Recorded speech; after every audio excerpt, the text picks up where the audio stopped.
Hello everyone. Today we're looking at the 2020 Ford Edge SEL. I feel like the Edge is extremely underrated. It's such a great, reliable SUV. I'm not sure why more people don't buy it. It has a very nice interior, everything's nicely placed, and it's a great choice. So this is Ford's mid-sized two-row SUV that sits between the Escape and the Explorer. This is a second generation facelift Edge. And let's go ahead and check out our exterior by turning on the headlights, fog lights, and the hazards.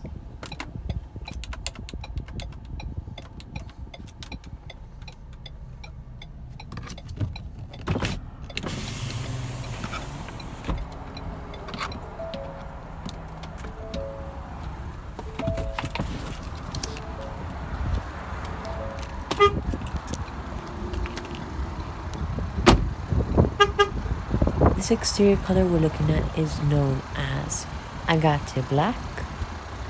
Here are your LED turn signals. You have 18-inch 5-spoke aluminum wheels, and you can also get these 19-inch 5-spoke aluminum wheels. Now under the hood, you do have a 2-liter EcoBoost 4-cylinder engine that produces 250 horsepower and 275 pound-feet of torque. It is paired with an 8-speed automatic transmission. Fuel economy is 21 miles a gallon in the city, 29 on the highway, and 24 combined. You can find this 2-liter turbocharged engine on the SE, SEL, and titanium trims. You can also get the Edge ST, which is powered by a 2.7-liter V6 EcoBoost engine that produces 335 horsepower and 380 pound-feet of torque. It is also paired with an 8-speed automatic transmission. You do get 19 miles a gallon in the city, 26 on the highway, and 21 combined. Worse fuel economy, but you get more power and more sportiness with the ST trim.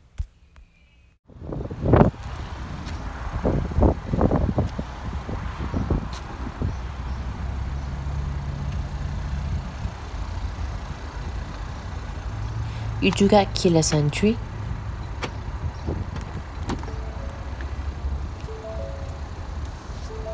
As you can see, it does have an ebony Active X interior. You also had the option to get Dune Active X, ebony cloth, or Dune cloth.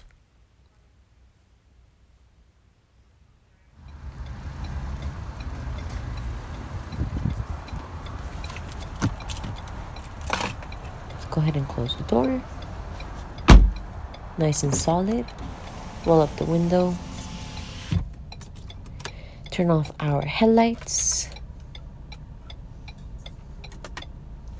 and hazards. Now here are your gauges. The RPMs are digital and the speedometer is analog. I like these gauges. As you can see, the Edge has a 3-spoke leather-wrapped steering wheel. Very disappointing horn.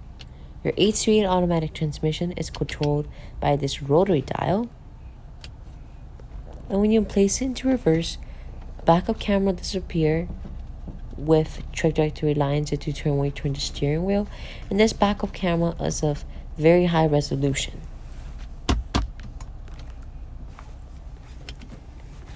You also have sport mode.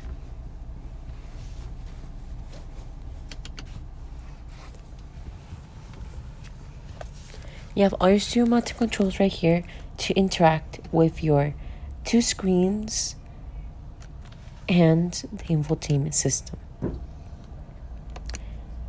You can go and toggle through some of the menus here.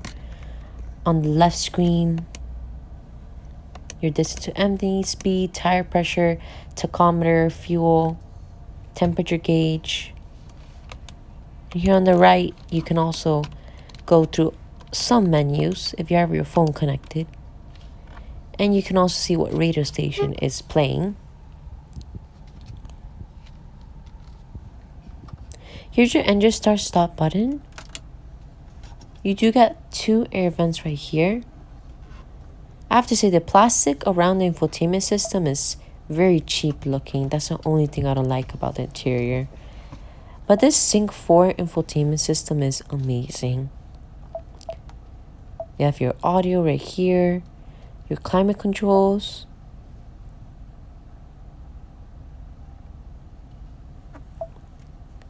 phone,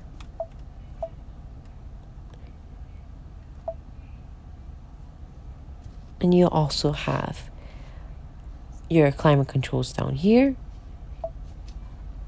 physical buttons to control the climate controls, your apps, and all of your settings right here.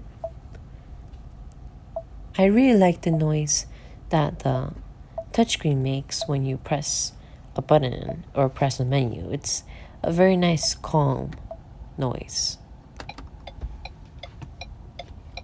Hazards. Now down here you'll find your volume knob, your tune scroll knob. Nice and large buttons, very responsive. Tune scroll knob. You have your play buttons, your track buttons right here. They're pretty small. You have dual zone climate control. These buttons do feel very cheap. I wish Ford would have made them higher quality. It feels so cheap. I feel like you shouldn't put these buttons on a $30,000 plus vehicle. You have your 3-stage heated seats down here. They immediately heat up, which is amazing. You have a cubby space right here with your 2 USB ports. Gear shifter. Well, rotary dial, I should say.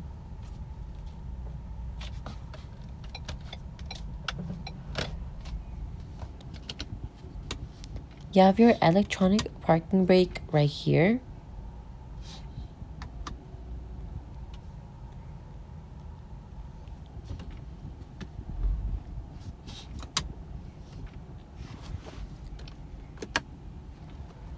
You can turn on and off auto start stop. I will personally turn it off. I hate auto start stop.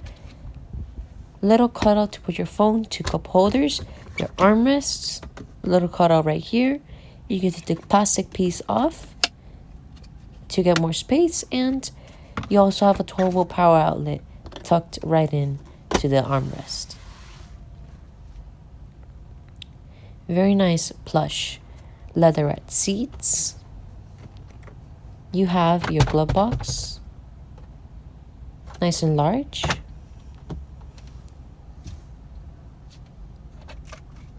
Your rear view mirror up here.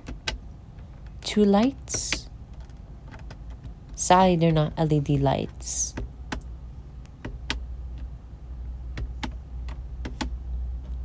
Sunglasses holder.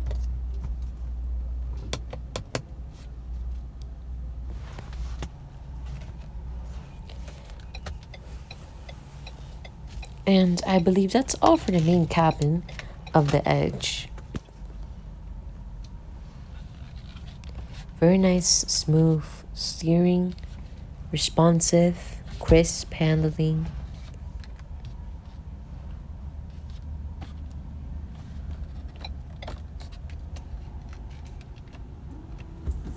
You have your windshield wipers. Windshield was kind of dirty. You have all of your lighting controls right here. Your gauge, dimmer, brightness controls, and you can also turn traction on and off. Door locks right here. So let's go ahead and check out our rear seats of the Edge.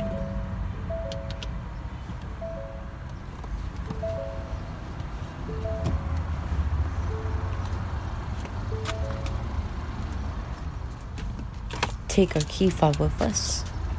That, we don't get locked out of the vehicle. This vehicle is not my vehicle, so I will not want to get locked out.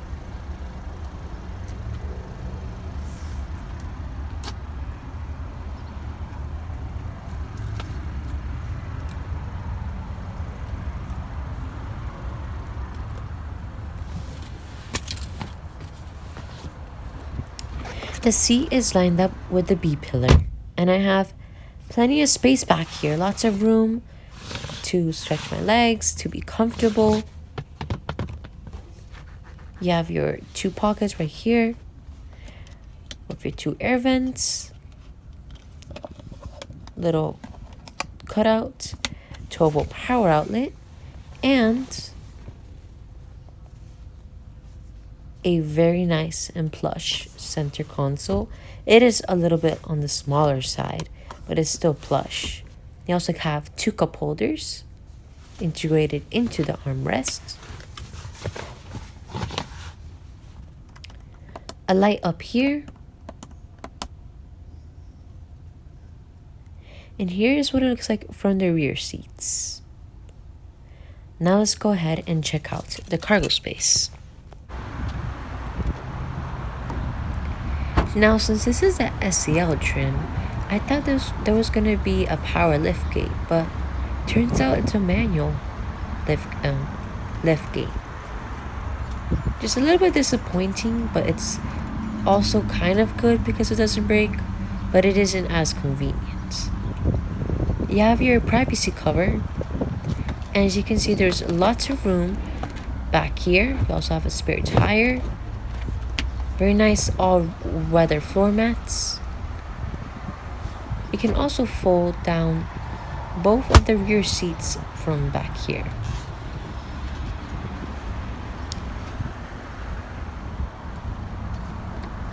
The liftgate is heavy, but I mean, you could get the titanium trim or the ST trim and get a power liftgate. I think since the SEL is like the rental spec, I guess I didn't put it to make it less expensive to manufacture.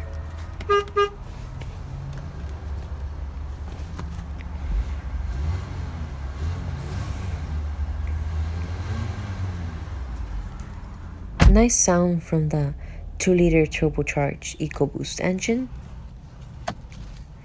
And I have to say, this is a great mid-size 2-row SUV. It's extremely underrated. The only things I don't like are the plastic around the touchscreen and that it doesn't have a power liftgate. But other than that, it's a great vehicle. If you don't care about the horn, of course. I would personally upgrade the horn. But if it had a power liftgate, better horn, and not as much cheap plastics, I will definitely buy this SUV. So thank you so much for watching. Be sure to like, comment, and subscribe, and I will see you in the next review. Goodbye.